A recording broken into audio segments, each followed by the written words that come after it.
बड़ी खबर लगातार आपको बता रहे हैं। रावलपिंडी और पेशावर में भारत का बड़ा हमला हुआ है।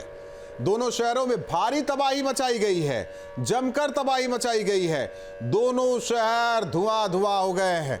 मंजर ऐसा कि कांप रहा है पाकिस्तान। पाकिस्तानी आवाम भी कांप रही है, पाकिस्तान की फौज कांप रही है, सरकार कांप रही है। बताऊं कि अगर आपको बता दूं कि एग्जैक्ट जो है 1:42 पर जो है ब्लैकआउट जो है जालंधर में खत्म हो गया। उस 1:45 पर पीआईबी की खबर आती है कि जो पाकिस्तान तो कई जगहों पर ब्लैकआउट खत्म किया गया, यानी कि टिका नहीं पाकिस्तान। हिंदुस्तान अब तो चढ़कर और मारेगा। औकात समझ में आ गई कि पाकिस्तान की औकात क्या है, ना के बराबर औकात है। बस वो गीदड़ भभकी देता है। गीदड़ वाली कहानी तो करता है, क्योंकि एक तरफ झुंड में गीदड़ों के झुंड किस तरीके से वार करते हैं आप समझ सकते हैं। गीदड़ है ये, आतंकियों को भेजता है, अपनी सेना को भी लगा देता है।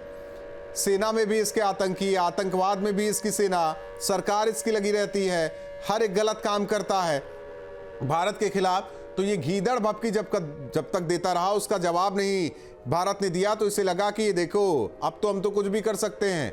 उसने करने की कोशिश की, करने की कोशिश का नतीजा क्या हुआ कि अब सारे गीदड़, कहा जा रहा है कि शहर छोड़कर भाग रहे हैं।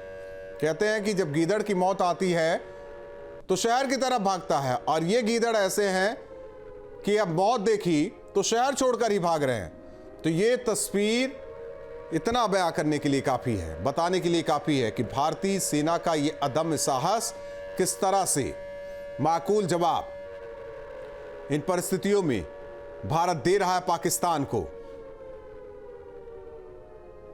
यूज किए जा रहे थे, लेकिन जिस दिन भारत ने ऑपरेशन सिंदूर लॉन्च किया उसके बाद पाकिस्तान ने आर्टिलरी फायर खोल दिए। 125 mm, 155 mm और खासतौर पे होइजर गनों के जरिए फायर शुरू किया, जिसके चलते हमने देखा कि पुंछ में कैजुअलिटी हुई। उरी सेक्टर जहां मैंने विजिट किया वहां पर भारी पैमाने पर जो है सिविलियंस को टारगेट किया। तो ये नापाक हरकत पाकिस्तान ही कर सकता है, जो सिविलियंस को टारगेट करता है, विलेज एरिया को टारगेट करता है, गाँव गरीब को टारगेट करता है, बॉर्डर एरिया में रहने वाले दुरूह किस्म के लोगों को टारगेट करता है, नोमेड को टारगेट करता है। और वही हरकत पाकिस्तान फिर कर रहा है। खासतौर पे आप देखिए तो अखनूर